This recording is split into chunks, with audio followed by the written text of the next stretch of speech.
आत्मसंयमयोगः श्रीभगवानुवाच अनाश्रितः कर्मफलं कार्यं कर्म करोति यः स सन्न्यासी च योगी च न निरग्निर्न चाक्रियः किं सन्न्यासमिति प्राहुः योगं तं विद्धि मानव न ह्यसन्न्यस्तसङ्कल्पः योगी भवति कश्चन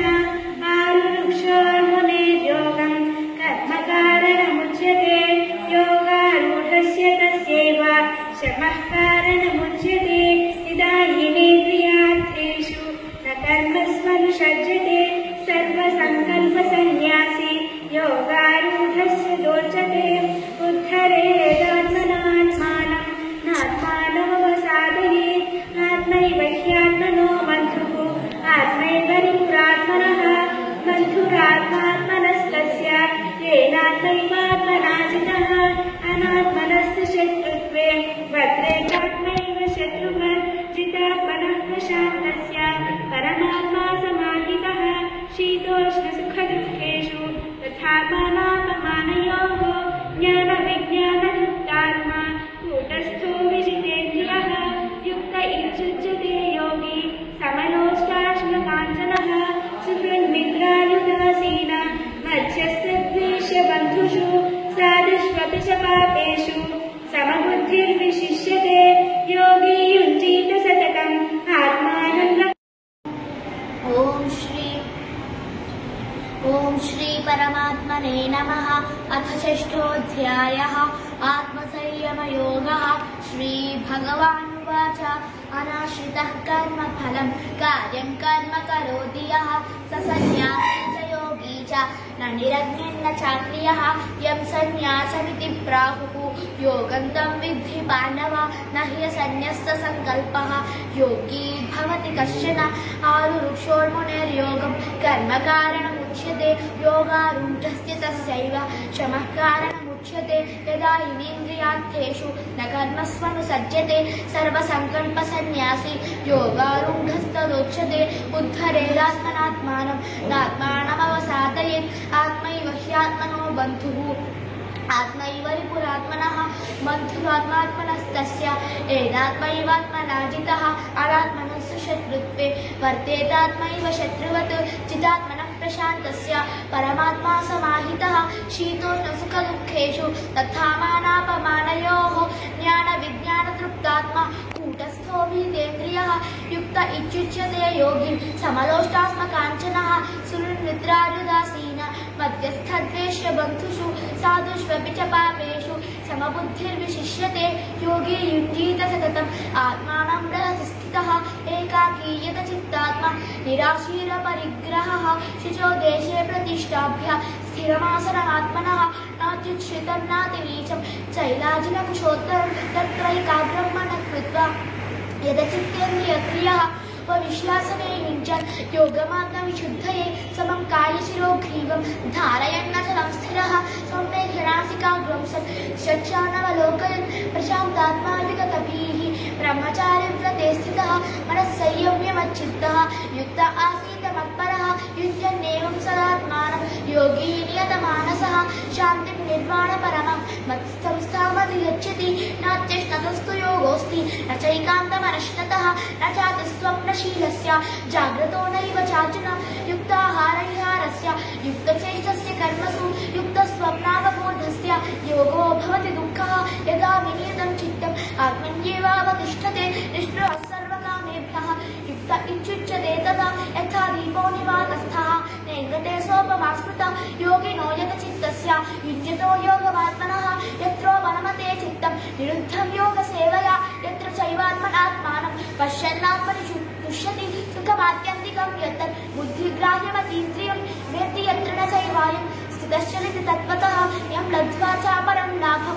मन्यतेनाधिकं ततः यस्मिन् स्थितो न दुःखेन गुरुणापि विचाल्यते तं विद्या दुःखसंयोग वियोगं योगसंहितं स निश्चयेन योक्तव्यः योगो निर्विण्णचेतसा सङ्कल्पप्रभवान् कामं त्यक्त्वा सर्वान् शेषतः मनस्सैवेन्द्रियग्रामं विनियम्य समन्ततः शनैः शनैः परमे बुद्ध्यात्मति गृहीतया आत्मसंस्थं कृत्वा न किञ्चिदपि चिन्तयेत् यतो निश्चलति मनश्चञ्चलमस्थिरं ततस्ततो नियम्येत् आत्मन्येव वशं नयेत् प्रशान्तमनसं येन योगिनं सुखमुत्तमम् उपैति शान्तरसं ब्रह्मभूतमकल्मषं युञ्जन्नेवं सदात्मानं योगी विगतकल्मषाः सुखेन ब्रह्म संस्पर्शम् अत्यन्तं सुखमश्नुते सर्वभूतस्थमात्मानं सर्वभूतानि चात्मनि ईक्षते योगयुक्तात्मा सर्वत्र समदर्शिनः यो मां पश्यति सर्वत्र सर्वं च मयि पश्यति तस्याहं न प्रणश्यामि समेन प्रणश्यति सर्वभूतस्थितं यो मां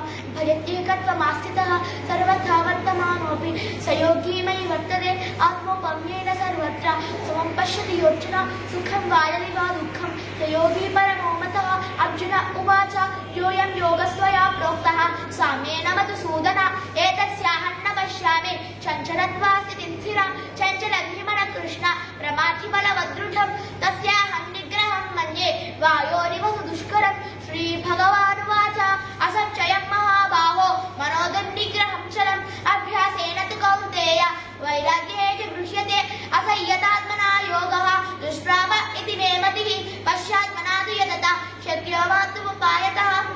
अर्जुन उवाच अयति श्रद्धयो वेदः योगाच्चलितमानसः अप्राप्य योगसंसिद्धिं का गतिं कृष्ण गच्छति कच्चिन्नो भयविभ्रष्टः छिन्नाभ्रमिव नश्यति अप्रदिष्टो महाबाहो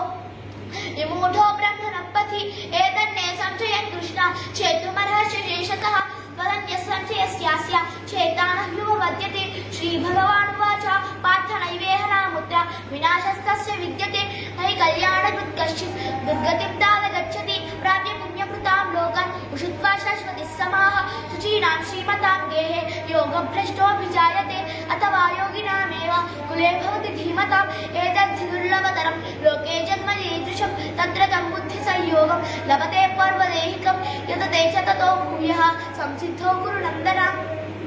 पूर्वाभ्यासेन तेनैव यते ह्यवशोऽपि सः जिज्ञासुरपि योगस्य शब्दब्रह्मादि वर्तते प्रयत्नार्जतमानस्तु योगी संशुद्धकिल्बिषः अनेकजन्म संसिद्धः ततो याति परां गतिं तपस्विभ्योऽधिको योगी ज्ञानिभ्योऽपि मतोऽधिकः कर्मिभ्यश्चाधिको योगी तस्माद्योगी भवार्जुन योगिनामपि सर्वेषां वर्धतेनान्तरात्मनां श्रद्धावान् भजते यो मां समे युक्ततमो मतः ॐ तत्सदिति श्रीमद्भगवद्गीतासु उपनिषत्सु ब्रह्मविद्यायां योगशास्त्रे श्रीकृष्णार्जुनसंवादे आत्मसंयमयोगो नाम षष्ठोऽध्यायः భగవద్గీత శ్రీకృష్ణుడు అర్జునుడికి ఉపదేశించే మహాకావ్యం. భగవద్గీత మనిషి ఎలా బతకాలో చెప్పేదే మహాకావ్యం. భగవద్గీతను 3 భాగాలుగా విభజించారు. 1 నుండి 6 కర్మ, 7 నుండి 12 భక్తి, 13 నుండి 18 మోక్షం. ఈ మూడిట్లో ఒక్కొక్క సారాంశాన్ని తెలియజేస్తుంది.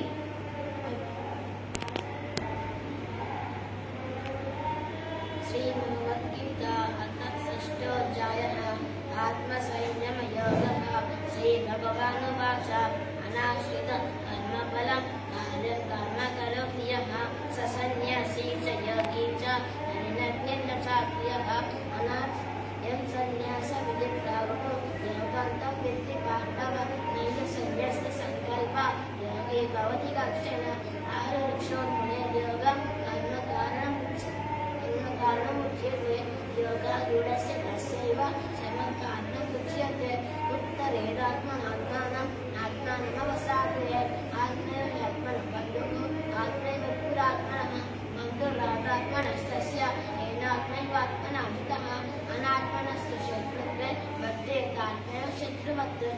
जितात्मैव प्रशान्तस्य परमात्मा समाहितः शीतोष्णसुखदुःखेषु तथा मानापमानयोः ज्ञान विज्ञान युक्तात्मा कूटस्थो विजितेन्द्रियः युक्त युज्यते योगी समलोष्टास्मकाञ्चनः.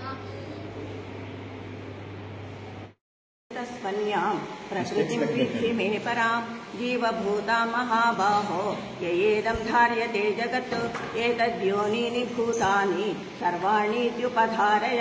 अहं कृष्णस्य जगतः प्रभवः प्रलयस्तथा मत्तः परतरं नान्यत् किञ्चिदस्ति धनञ्जय मयि सर्वमिदं प्रोतं सूत्रे मणिगण इव रसोऽहमप्सु कौन्तेय प्रभास्मि शशिसूर्ययोः प्रणवः सर्ववेदेषु शब्दः खे पौरुषं ऋषु पुण्यो गन्धः पृथिव्यां च तेजश्चास्मि विभावसौ जीवनं सर्वभूतेषु तपश्चास्मि तस्मन्यां प्रकृतिं विद्धि मे परां जीवभूतां महाबाहो ययेदं धार्यते जगत् एतद्योनीनि भूतानि सर्वाणीत्युपधारय अहं कृष्णस्य जगतः प्रभवः प्रलयस्तथा मत्तः परतरं नान्यत् किञ्चिदस्ति धनञ्जय मयि सर्वमिदं प्रोतं सूत्रे मणिगणा इव रसोऽहमप्सु कौन्तेय प्रभास्मि शशिसूर्ययोः प्रणवः सर्ववेदेषु शब्दखे पौरुषं ऋषु पुण्यो गन्धः पृथिव्यां च तेजश्चास्मि विभावसौ जीवनं सर्वभूतेषु तपश्चास्मि तपस्विषु अपरेयमितस्त्वन्यां प्रकृतिं विद्धि मे परां जीवभूतां महाबाहो ययेदं धार्यते जगत् एतद्योनीनि भूतानि सर्वाणीत्युपधारय अहं कृष्णस्य जगतः प्रभवः प्रलयस्तथा मत्तः परतरं नान्यपधारय अहं कृष्णस्य जगतः प्रभवः प्रलयस्तोऽहमप्सु कौन्तेय प्रभास्मि शशिसूर्ययोः प्रणवः सर्ववेदेषु शब्दः खे पौरुषं ऋषु पुण्यो गन्धः पृथिव्यां च तेजश्चास्मि विभावसौ जीवनं सर्वभूतेषु तपश्चास्मि तपस्विषु पुण्यो गन्धः पृथिव्यां च यमितस्त्वन्यां प्रकृतिं विद्धि मे परां जीवभूतां महाबाहो ययेदं धार्यते जगत् एतद्योनीनि भूतानि सर्वाणीत्युपधारय अहं कृष्णस्य जगतः प्रभवः प्रलयस्तथा मत्तः परतरं नान्यत् किञ्चिदस्ति धनञ्जय मयि सर्वमिदं प्रोक्तं सूत्रे मणिगण इव रसोऽहमप्सु कौन्तेय मत्तः परतरं नान्यत् किञ्चिदस्ति धनञ्जय मयि सर्वमिदं प्रोतं सूत्रे मणिगण इव